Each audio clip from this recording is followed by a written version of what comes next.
Hello, hello. We are going to, I guess, wait a couple more minutes to let people join. Yeah, That's a good idea, Kim. Yeah. Great.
Give it another 30 seconds, I think, Kim, and then we'll make a start.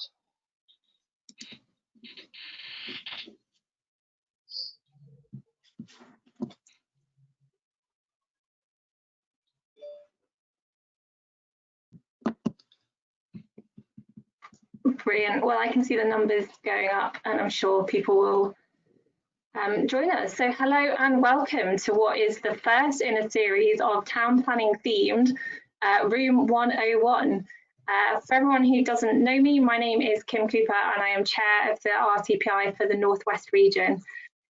We wanted to do this event as a bit of an antidote to all of the very serious webinars that are taking place.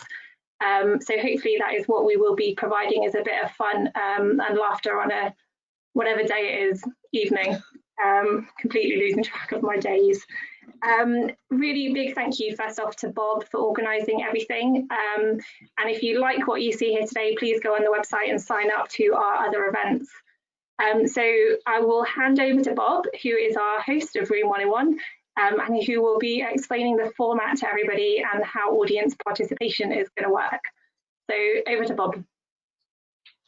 Great, thank you, Kim. Welcome everybody, and welcome to, as Kim said, what is the first of a number of evening events that we've got between now and Christmas, where we're going to try and shoehorn the Room 101 idea into some form of planning. Of course, as everybody that knows me and have met me before, planning is the center of the universe, and everything revolves around it. And therefore, I saw no reason why we couldn't use the Room 101 methodology and try and apply it to planning. We're delighted today. For those of you that haven't met me before, as I say, my name is Bob Phillips. I am a town planning consultant from Macclesfield, a company called Urban Imprint, but I'm also a lecturer in town planning and urban design at the University of Manchester. So I've been asked to sort of chair this debate. This evening, we have three excellent speakers, I think the varsity of our region, for want of a better term, many published authors, people that have actually delivered things, which in planning circles astounds even myself, people that have written quite considerably about strategic issues, that have helped advise and guide and shape government policy. So we've got some of the best and the brightest key thinkers. So our speakers this evening, and I will introduce them just by name and let them introduce themselves a little bit further as we move in. We have Dr. John Sturzaker from the University of Liverpool. Say good evening, John. Sorry, I was muted. Good evening. We've got Dr. Ian Mell from the University of Manchester. Hello, everyone. And we've got the ever glamorous Jane Meek from Carlisle City Council and the saviour of the Garden Village, I believe. Hello, everybody. Nice to see you. So just before we introduce the format, just a few ground rules. If you've got a question that you want to ask it sooner rather than later. We do have a point later on in the event where we'll have a bit of Q&A from the floor, but the sooner you answer your question, the sooner you've got the chance of that question being put to our panel of experts about what they're going to say, what their topics are. So please get involved and leave your questions as we go along. Towards the end of the event, we're going to put up a poll on the screen to allow you as the audience to decide, out of our 3 topics tonight, what topic you would want to put into room 101. And to explain a little bit more about that for those of you that have not come across it before, essentially all of our speakers this evening have been asked to choose a topic within the UK planning system that they feel either doesn't work, isn't given sufficient credibility, is kind of provided lip service, doesn't really function or add anything to it, causes us angst or anxiety.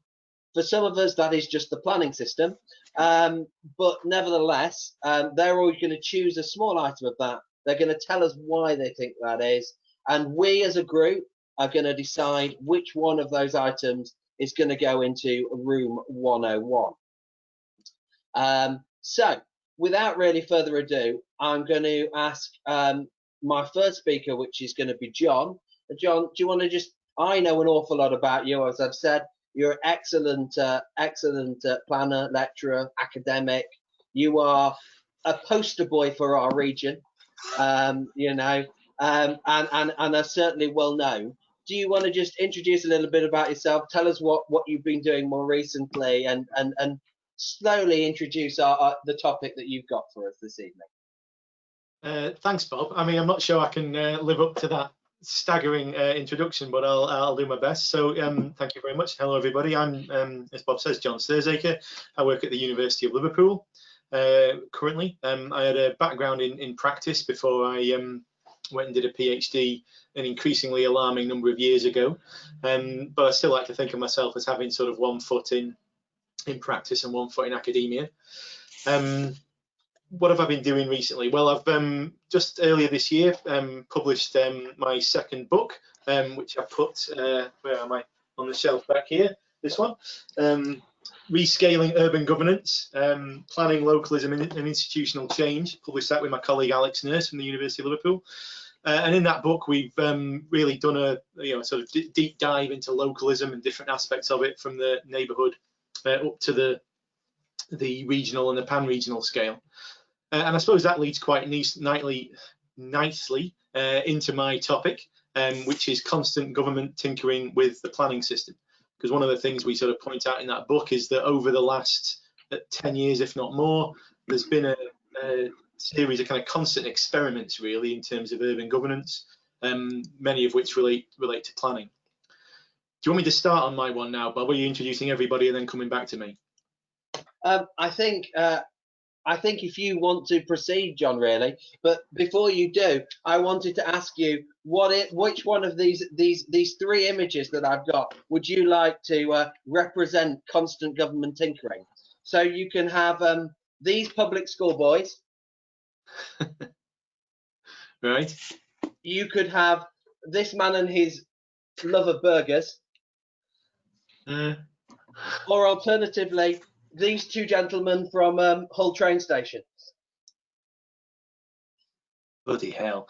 Right, well, I mean, they're all startling in their own way, Bob. I think we'll go for the 3 Old Etonians. Wonderful. Yes, who have had an awful lot to say about the planning system in recent weeks. Yes. Excellent. So John's topic of constant government tinkering will be represented by this beautiful photograph here, which I think might make it onto the wall of our office with the dartboard. Right, moving on. John, away you go. Okay, thanks, Bob. So I came up with this topic. Bob asked me whether I wanted to come on Planning Room 101, and if I did, what would I want to talk about? And this was the thing which really leapt to mind for something to talk about. It's become almost a cliche in planning to talk about the fact that planning in England is in a state of what some people call perma-reform, sort of constant things changing. Since at least 2004, we've had a never-ending sequence of legislative and policy changes. The there was a fair few of those under the Labour government up till 2010, and then the pace has only accelerated. And in the last 5 years, I think we've had either announcements of a major change or pieces of legislation affecting planning, at least one in every year. Some of them are quite minor, but some of them are often quite substantial. And then, of course, Bob earlier on mentioned the planning white paper as being the most recent. It's arguable that goes some way beyond tinkering. I've heard it described as kind of the most fundamental change to planning since 1947. But conversely, other people have said that they think it'll make very little difference in the end. So we can come back to that topic perhaps later on, but I just want to really focus on this idea of constant change, really. And I guess the first thing to think about is why are there so many changes? And I think there are kind of at least two connected reasons for the constant sort of series of legislation that we've seen over 10 years. The first is that politicians are impossibly demanding when it comes to planning. So they want, amongst other things, planning to be quicker, offer more certainty, yet more flexibility, include more public engagement, yet deliver more housing. And as if I assume most of the people watching this are planners, you will know that those things are often mutually exclusive. It's very difficult to have quicker decision making that also involves the public more effectively, because proper public engagement takes a lot of time, and if you try and do it quickly, it doesn't really work. So you've got that issue that the government wants, or the governments of the last sort of 10, 15, 20 years or more want more than one thing that are often mutually exclusive. So they constantly try and issue new pieces of legislation and often try and do different things with the same pieces of legislation.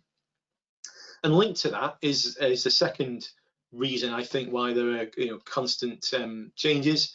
It's more fundamentally a failure to realise that planning is not the miracle answer to society's problems. I think planning can be a very powerful force for good. That's why I became a planner, and that's why I try and instill that enthusiasm in students. But we have to remember it is effectively a tool to support decision making by those in power. So when you get politicians from Michael Heseltine to George Osborne to Boris Johnson complaining that planning is locking up jobs in filing cabinets or limiting housing supply or whatever fresh sort of nonsense they've come out with, what they're basically complaining about is that politicians don't want to make difficult decisions and are using planning to justify that.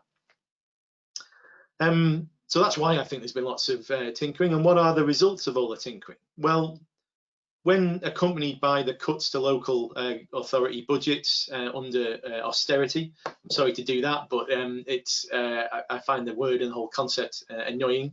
But when you see the scale of local government cuts and reductions in planning teams, what you're left with is under-equipped and underfunded planning teams who, instead of being able to focus on good planning, placemaking or whatever you define as being good planning, having to deal with things like prior approvals for the conversion of offices to horrendous flats that don't have any windows, worrying about the standard methodology for assessing housing need.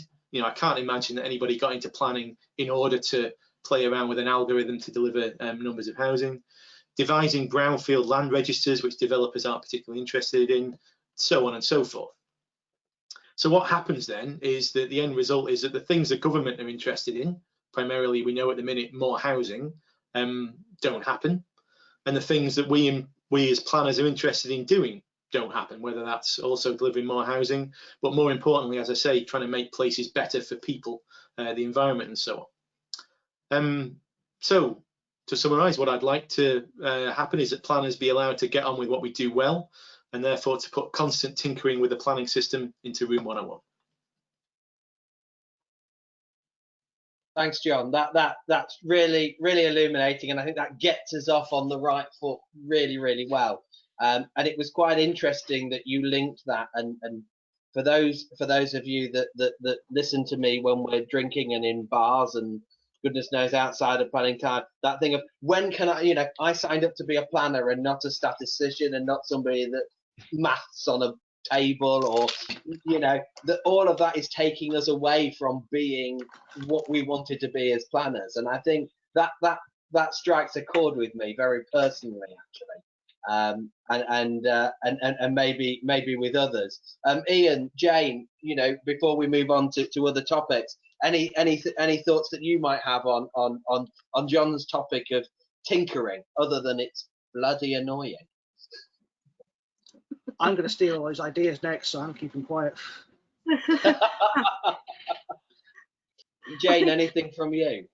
I think it just not only drives us as professionals mad, it also drives actually my members mad, because they're struggling to keep up with it. So it's like, you know, they're just getting it established. You think they know what they're doing, and then all of a sudden it all changes, and we're back to square one again. And you know, and it just makes it even more complicated and undermines the profession. So I agree. And also they do things where they tinker. And one of the things I was going to pick up was when I was considering this was LDFs.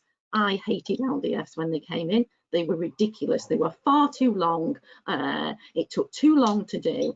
Good old local plan, that's my view. That's what you need to do. So, you know, tinkering, then they end up having to change their minds and go back again. Well, I think, you know, it may well be me, and somebody in this group might, you know, I think in my time as a planner, as either a student planner, which is about a quarter of a century now, we've had a local plan that's meant 3 very different things in 3 different contexts in the last 25 years, and it keeps going and coming away on this cycle. You know, if it ain't great, don't fix it. Yeah, just a devil's advocate here though, John, what would you have to write about though if the government didn't tinker with the planning system? Well, very true. So I mean, it suits me, I suppose. Well, but you know, it's an absolute pain in the backside to teach, because you spend, you know, I teach a module on implementing change in the development management process. So every year I'm having to sort of scrutinise the details of every bit of the legislation, the permitted development and so on, to work out what they've changed in the last year. Yeah, a nightmare. It is. John, thank you very much, and I think it's certainly something that we might come back and keep touching on as we go through this evening. And just a reminder to everybody there, if you've got questions or thoughts or things that you might want to share with us all as an audience on John's topic, again, make sure that you're leaving those in the questions area. We've got somebody who's curating those, choosing the very finest questions to put to this illustrious panel that we have here with us this evening. So I'd like to move on to my colleague from the University of Manchester, Ian. I haven't known Ian as long as John has, because they were colleagues previously in Liverpool. I also met with Ian John's parents in a pub in Newcastle once, which was amusing for me in any respect, but perhaps not for John in hindsight.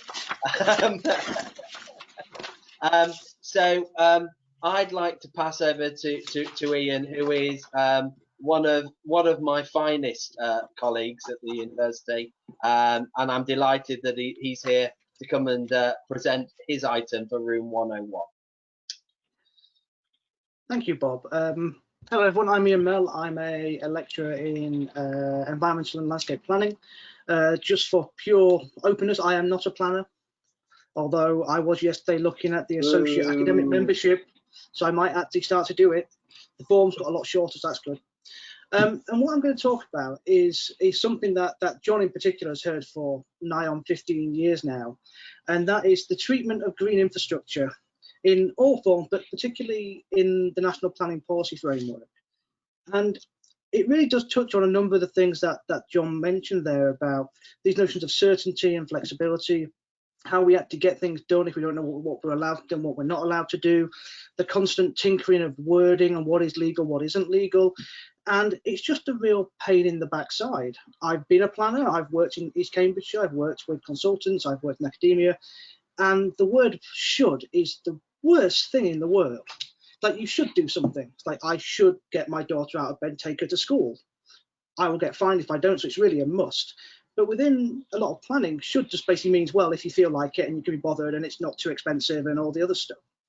So I think one of the real problems with the NPPF in terms of green infrastructure is the way in which it's presented, i.e. the amount of times it's discussed and the focus that it's discussed in, and the terminology that's used to do it. It's a very technical idea. People kind of know what it means in planning, but real people outside don't know and shouldn't have to know what it is.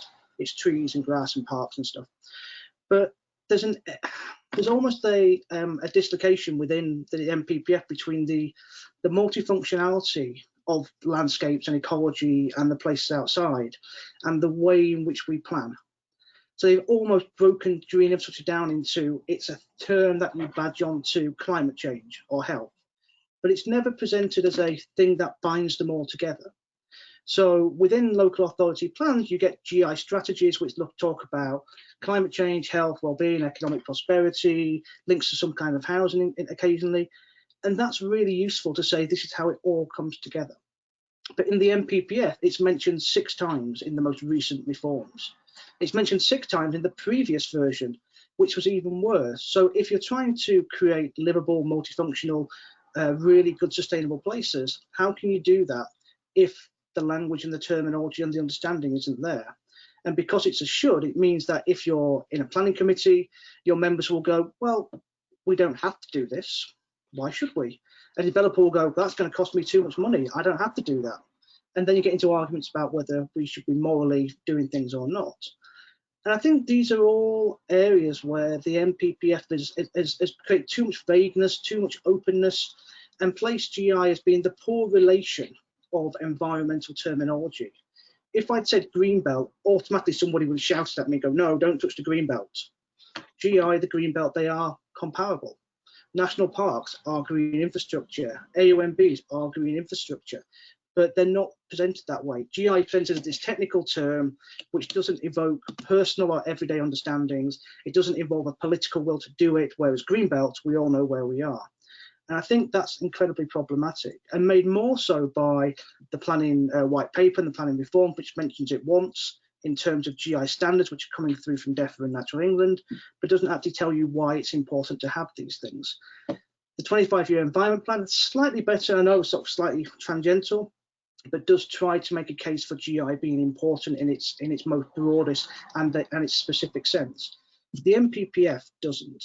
And I think because of that treatment, it's really problematic for planners, for consultants, for environmental organisations to try and deliver this agenda on environmental improvement and betterment and enhancement when you go into committee and they're going to say, we don't have to do it, or we'll give you 10 quid from section 106 or SIL, or we'll do something so tokenistic because it's not deemed to be as important as other things.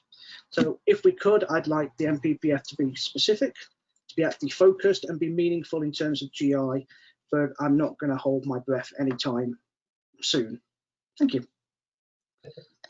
Thanks, Ian. I think this is probably a good point for me to introduce the image that I have chosen to represent your topic. And I thought long and hard about it. And then I thought, do you know what Ian likes? I've known him a long while. What Ian likes is a good old grid of trees.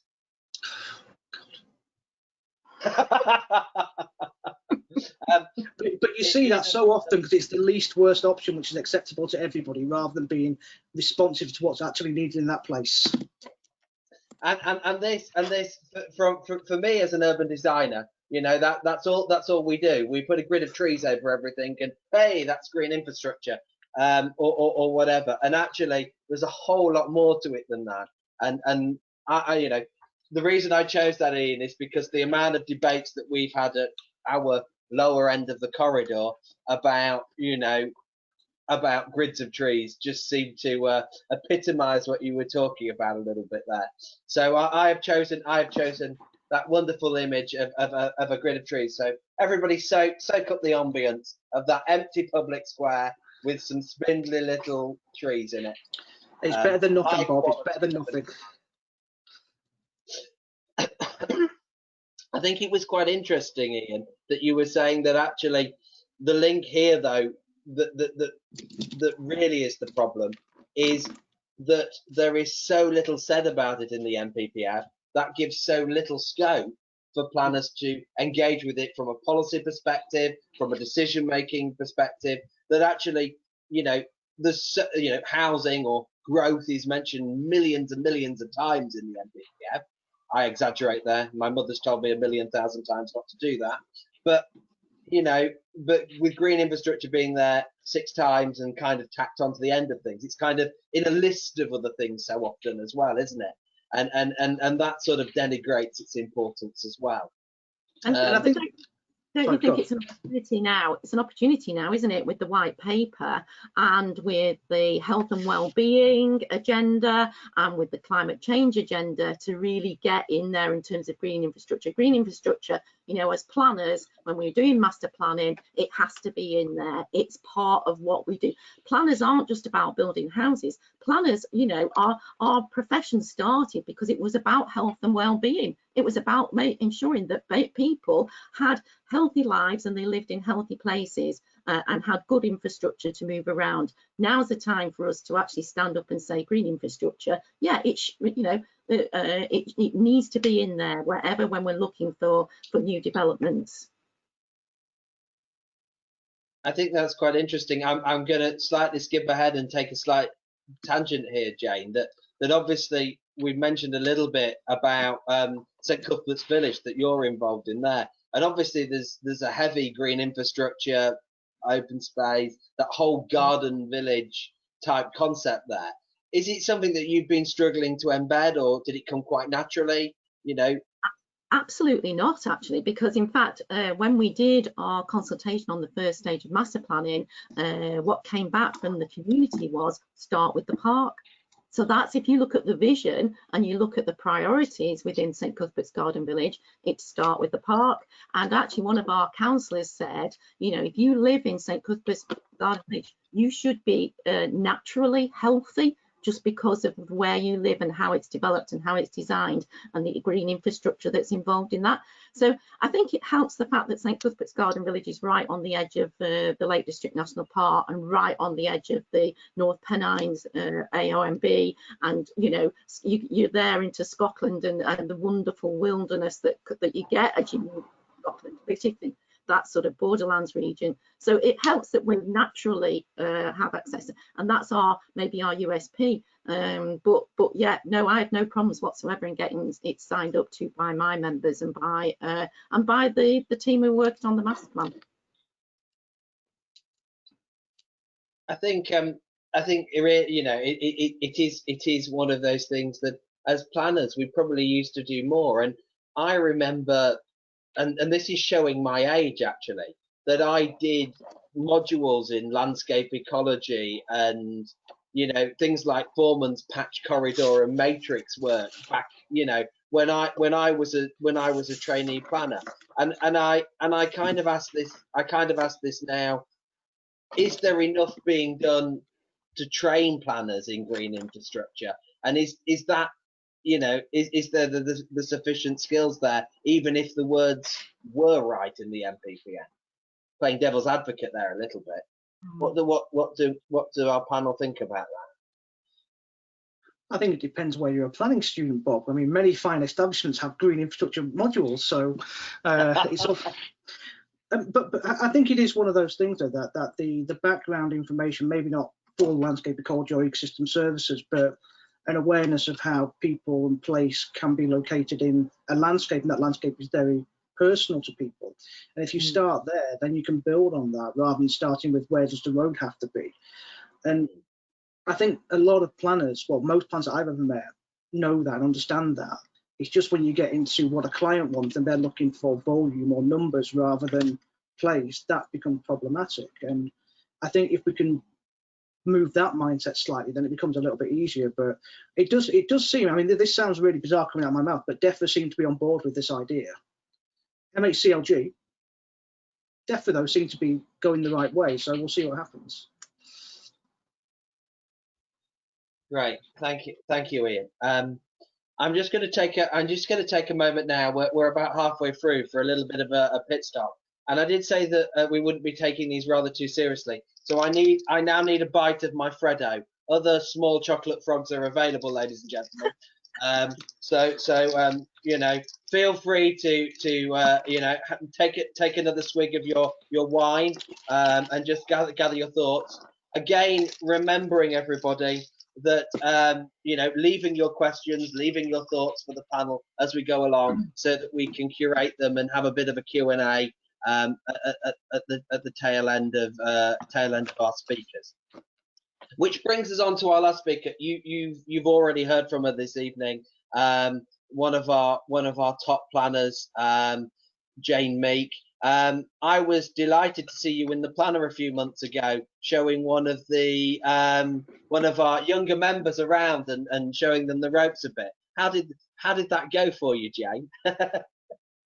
It was really good, thanks, Bob. It was great to have somebody come along, a new person coming into the planning profession, and it was a really good day. And I'd encourage other people to do the similar sort of thing. And I'm very happy to mentor young people, and I think my team might say the same, that you know, they get the opportunities to get experience in lots of different aspects of planning. I'm really passionate about planning. I think, Bob, you've heard me say, I think planning you know, should be at the heart of local government, in local authorities. It is that fundamental building block, and I'm really passionate about that. Shall I lead on to my thing now? And what I think so. Yeah, you kept us in suspense long enough. So I'll leave you to it, Jane. Away you go. Right. Thanks, Bob. So my name, thanks, Bob, and I'm in illustrious company this evening. I'm not an academic. My name is Jane Meek. I'm Corporate Director at Carlisle City Council. I have worked in planning. I've been a planner for over 30 years now, which is rather frightening to think about. But I am a planner who has done all aspects of planning, but in particular focused on regeneration and implementation, as we used to call it in the old days. And actually, I have had been very lucky in my professional life to have been involved in 2 major schemes in terms of master planning and leading on some new village development. So those of you will remember, some of you may remember or may know me from the days I was working in Chorley, and we did Buckshaw Village, which is a major housing development. I learnt a lot through that whole process, and was able to take that learning up to Carlisle, where we're now actually delivering a growth strategy across the whole of the council, of which planning is at the very heart of everything that we do. And the one key project that I'm involved in and leading on, which is part of that growth agenda, is our garden village, and Bob referred to it earlier. So St Cuthbert's Garden Village, starting from absolute scratch, and greenfield. And that's come about because we have this growth agenda. We need to grow. Fundamental issues. If we don't grow, we won't have enough people of working age to support the businesses we've got. So huge demographic issue facing Carlisle. And so we started down this route of delivering a garden village. We are actually the largest garden village in the country, and we've now been moved into the Garden Towns programme. So I'm a bit disappointed that, because it's quite nice to say we were the largest garden village at 10,000 homes. So, you know, as a planner, you know, if you're delivering housing, infrastructure, we talked about green infrastructure, how do you deliver that growth, that which is resilient and sustainable? How do you deliver the housing with the community facilities, the green infrastructure, the schools, hospitals, all of that goes with 10,000 homes? And one of the tools, and the thing that I'm going to put in room 101 today, is SIL, because I think basically it doesn't deliver. It doesn't deliver on what we need to do in terms of delivering infrastructure. And it is, and I went through it and I was thinking, what advantages, trying to play the devil's advocate with myself, and really I couldn't come up with any advantages in terms of delivering the infrastructure. It's predicated on viability, which if you are actually in Carlisle, that's a struggle at the best of times. We don't have the same viability issues that they do in the southeast. So basically, you've got a policy there which is predicated completely on a viability issue or issues facing the southeast. So it doesn't reflect what's happening up in the north. It doesn't deliver growth. It's based on land value. So in other words, you get land value uplift to deliver those services, those the infrastructure that's required. It's a long, convoluted process, which actually probably takes as long as the local plan, by which time, by the time it's actually been accepted, been through an inquiry, it's not worth the paper it's written on, because everything has changed. So from my point of view, will it deliver the infrastructure that we need at St Cuthbert's Garden Village? I have my doubts. And I think we will need to look at different options in order to deliver that infrastructure, particularly as my members have made it very clear, as I referred to earlier, that they want this garden village to be about community development, to be about the facilities and have the green infrastructure, have the schools, have the things that are necessary to develop a community, not just about homes. So yeah, I would say bin it.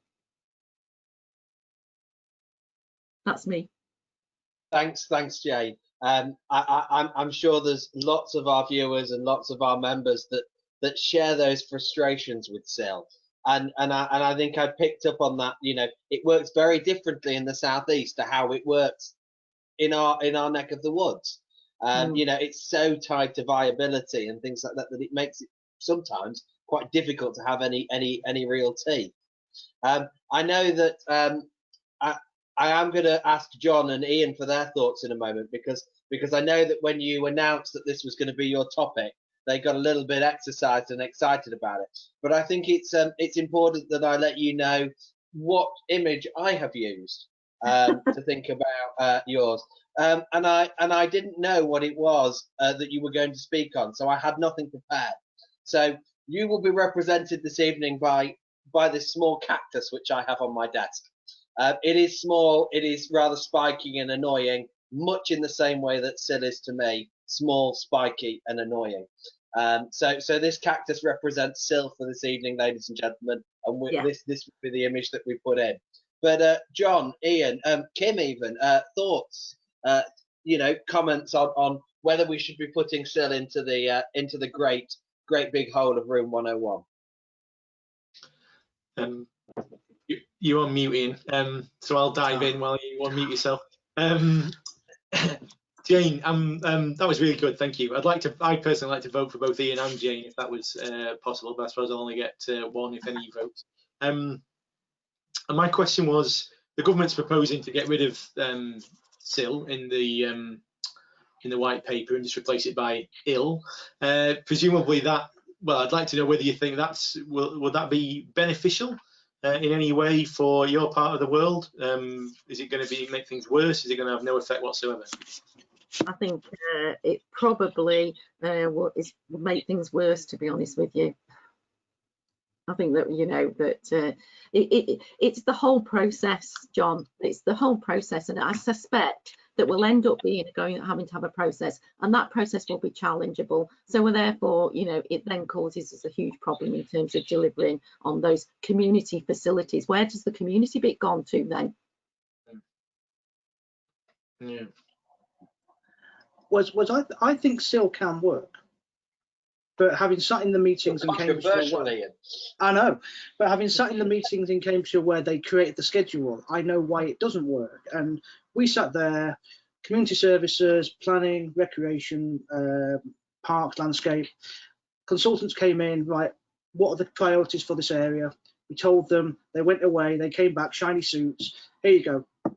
And everyone went, that's not what we said. It's like, oh yeah, but this is good. Like, no, but it's not what we said. And I think it's the conduits to doing the schedule rather than the premise itself, which is the problem. And in that part of the east of England, it really was shiny suited consultants going, transport and house, that's all you need. No schools, no hospitals, no sports clubs, no shops, just that. And I think if we can address this ill communication, then I'm really sorry about that. Then I think we can maybe don't vote for him now. He spoiled to everybody with that. then maybe it could work. But I think in the current form, it's very fundamentally flawed. Yeah. I think you. Sorry, Jane. Away you go. No, it's right. Go. I was going to say that it's the big hole in plan making that we don't seem to be able to get a handle on at the moment. Is how do we get education and healthcare integrated into planning?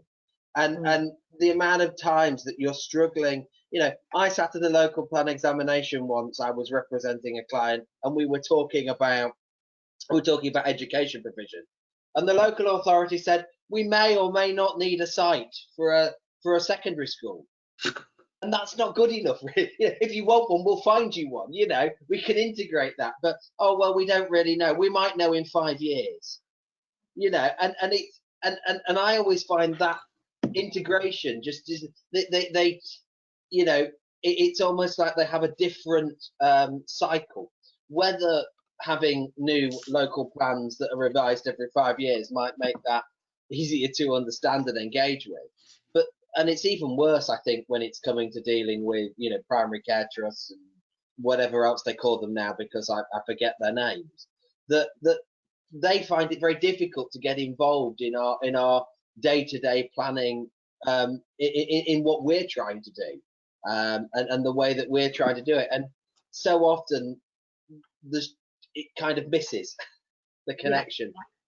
Yeah, and we've had the same issues when we've been doing, we're on stage 2, just completing stage 2 of the master plan of St Cuthbert's Garden Village. When do you ever, as a planner, get that opportunity to plan something from the scratch? But we know how many schools are required. We know how many primary schools, how many secondary schools. We know the facilities that are required.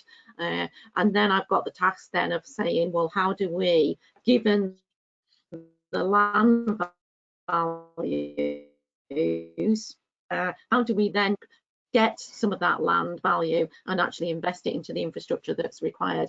It's a challenge, and I don't necessarily feel that the community infrastructure levy is going to enable us to do that. I think there may be other mechanisms that we need to explore.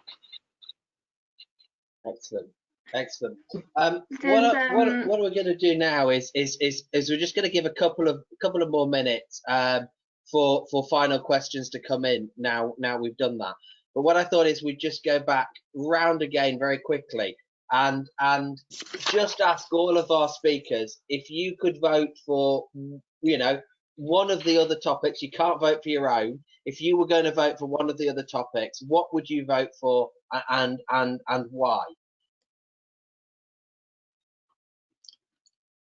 Oh, and yes, the polls come up there. So as audience, if you were going to vote for one of those topics, what would you put up?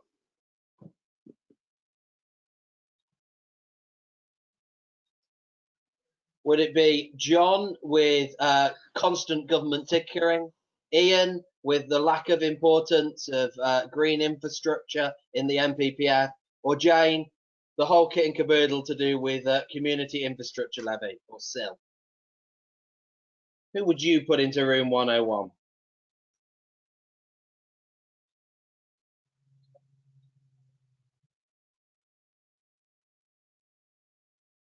Can I give you my 2penneth bob on Ian and Jane? If you'd like to give your 2penneth while the audience are cogitating this one, John. Sure. What would you put in? Well, they've both made really strong cases. They're clearly both really important issues. I think probably I'd go for Jane and Bill, and not because I think that it's more more of an issue than green infrastructure. I guess the challenge I put to Ian is the frequency with which something is mentioned in the MPPF doesn't necessarily mean that the planning for it's any better. Bob mentioned housing, and the fact that was mentioned hundreds of times. Planning for housing is an absolute dog's breakfast. So I wouldn't necessarily say that getting it more frequently mentioned in the MPPF is any kind of pathway to success. So I think on balance, I would vote for Jane and Sil. Ian, Jane, do you have a preference and a thought? Which topic would you want to be putting into room 101? Go on, Jane, you go first. I was going to say, they both have merit. I get fed up of the tinkering that goes on, like I referred to earlier. I just think that, you know, you just think you're settling things down, and if they start tinkering again. I also think green infrastructure is really important and it's undervalued. But if I was to go with it, then I'd go with the John and the tinkering. So then it's down for you then. Oh, who to win? Who to win? I think as an academic, then the constant needing to redo presentation slides every year because the government won't leave it alone. But more importantly, having to then explain to my mum and dad what's changed and what's good and what's bad. I think I would go with tinkering as well. It's like it's a free hit, John. You can't lose with that one. But I think SIL can work. That's the thing. Whereas I think the tinkering is just thoroughly frustrating constantly. So I'd vote for John as well. Great.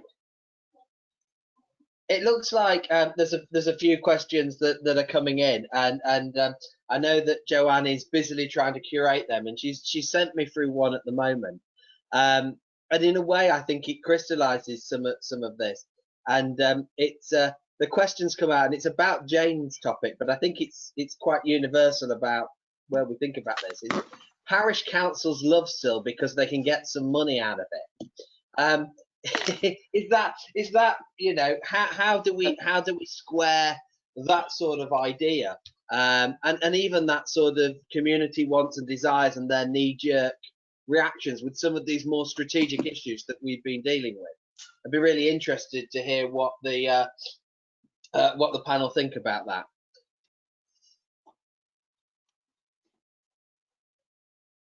Silence.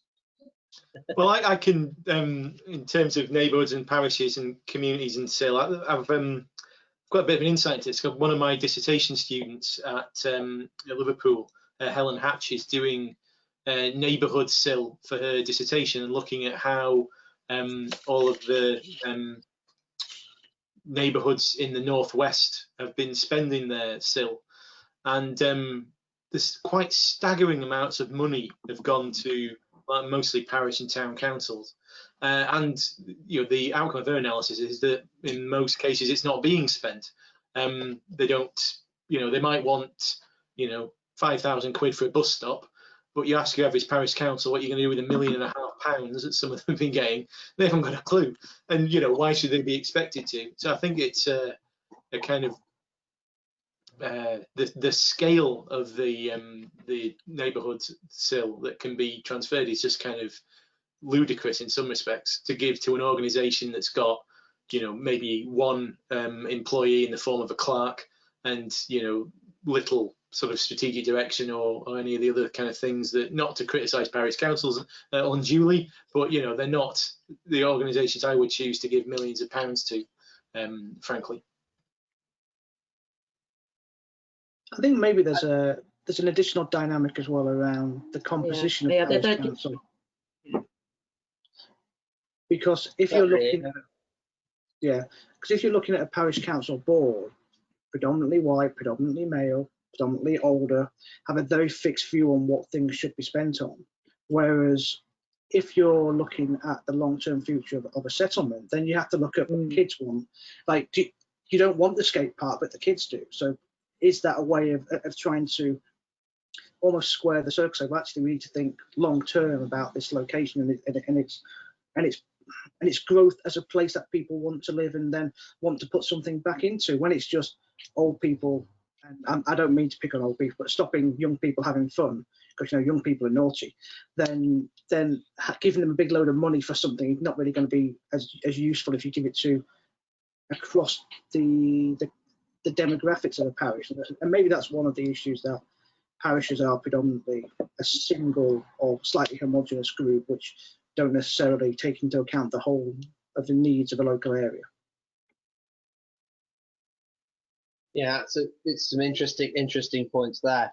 I think one of the other questions that sort of come in is, it's probably a bit of a navel gazing question, but I quite like it, and it's kind of related to John's topic, and obviously this idea that the government keeps tinkering and keeps making these changes. Do you think they understand in any way the sort of pressure that puts on the profession as planners, or even, as Jane said, the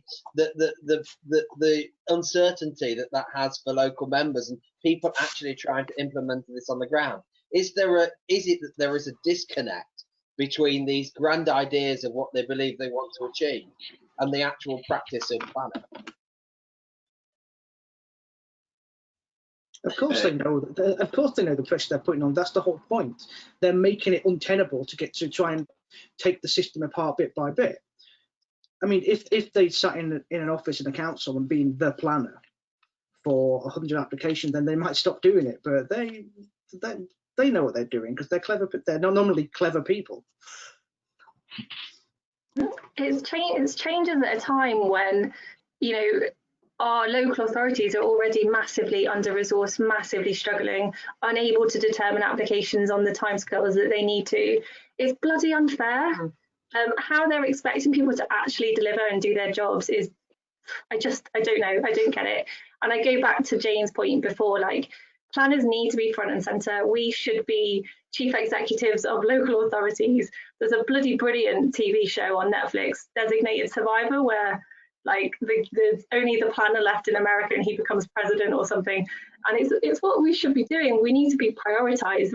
If you get good planning, you get planning right, it fixes everything else. We should be front and centre. It's unfair what they're doing. Yeah. Are you advocating there, Kim? Yeah. Are you advocating, Kim, that we I would have say some sort of Guy Fawkes element?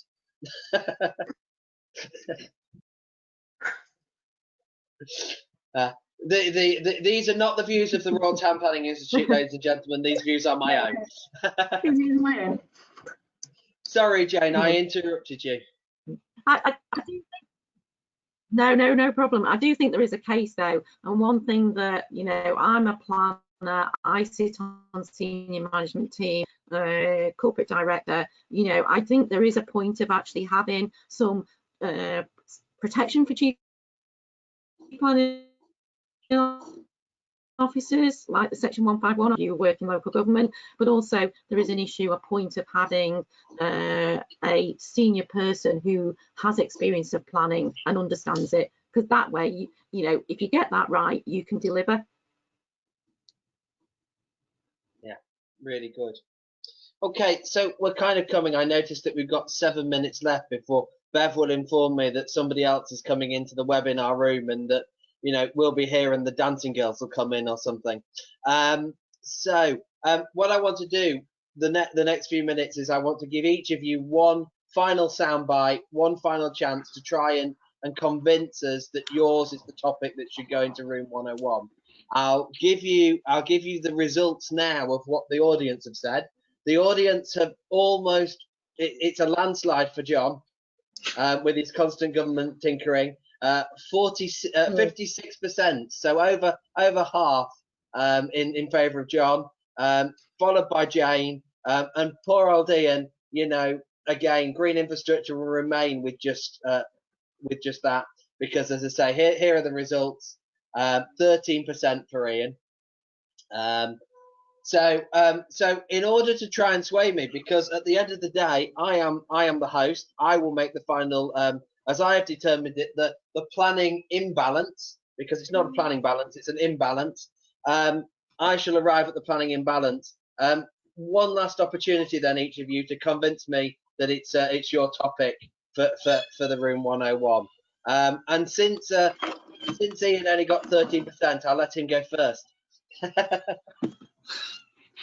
Well, I think if we come back to what town and country planning was based on, it was based on green infrastructure. Ebenezer Howard loved his green infrastructure, and if we can't all get on board with Ebenezer Howard and doing it properly, then I think we're all a bit screwed straight off the bat. So yes, tinkering, all that, but philosophically, sort of morally, we need to look at green infrastructure as being the thing, or Ebenezer Howard will turn in his grave because you lot care more about houses. Spoken like a true member of the Town and Country Planning Association. Jane, your last pitch. Why should we put Sill into room 101? Well, I think it's had its day, to be honest with you. They've tried it, they failed. It might work in certain places, but actually it's not going to deliver the infrastructure that we desperately need to support communities. So let's bin it and let's move on. And John, from the position of power, it's yours to lose. Yeah, well, Ian having chucked Ebenezer Howard in there, I mean, that's playing the ace in the pack, isn't it? Well, I think you're going to ask yourself, Bob, what is it that you got into planning for, and which of these were you to get rid of would free you up to plan most effectively and do what you hoped for when you enter the profession. Oh, thanks, John. A little bit of a pulling at the heartstrings, and whatever. To be honest, I find this really difficult, because I could quite happily put any of these topics into room 101 all day, every day. I think I see entirely where Ian is coming from. I see exactly what he's saying, but I'm not going to put green infrastructure and the MPPF into room 101. As much as I agree with you, Ian, I think it is. I think the audience has spoken, and I agree with them. It's probably the least important of the three. Sorry, mate. And then I'm sat there. My absolute fundamental dislike of Sill, and I think it's mainly because I never know which form to fill in. And I think that slightly moves me. Has to be measured against the fact that, look at the fundamentals of you as a planner, Bob. What do you actually believe in, says John Stursey. And I'm sat there going, oh John. And I think I'm going to side with the audience on this occasion, ladies and gentlemen. We're going to, and also because that picture that John chose, I'd quite like to put that into room 101 in its own right. So, ladies and gentlemen, we're putting constant government tinkering into room 101. Goodbye, public school boys. Right, that's gone. And that kind of draws us to the end. It just remains for me to thank all of my speakers and guests for this evening, to John, to Ian, and to Jane. You have been superb. Thank you to Kim for a glamorous introduction and your insightful comments and questioning as we've gone along. It's been brilliant to have you with us today, and I hope that you'll come in the future, Kim, and try and put something into room 101 for us at a later date, if you will. I'd be delighted to have you at one of our later. But also to thank Joanne and Bev, who have been tirelessly working behind the scenes, managing the polls and the chat and the questions, and making sure that the RTPI system has been up to par. It's been a really good first session. I've enjoyed it greatly, and so thank you very much. I'm going to give you a round of applause because there's very few people that will be able to do that because they're all on mute. It reminds me to say that we will be here between now and Christmas on the second Tuesday of every month. So our next one, I think, is the 13th of October, where we're just finalising our speakers for that, making sure that they're right. So they'll be out in the next couple of days. If you are interested and you have enjoyed it, something a bit different, something a bit silly, do sign up again and join us again in a month's time. So on behalf of the RTPI North West, on behalf of my speakers, I wish you all a pleasant evening, and hope that you have a safe, you're all safe and well for the future. Thanks very much, ladies and gentlemen. Goodbye. Cheers, Bob. Thank you.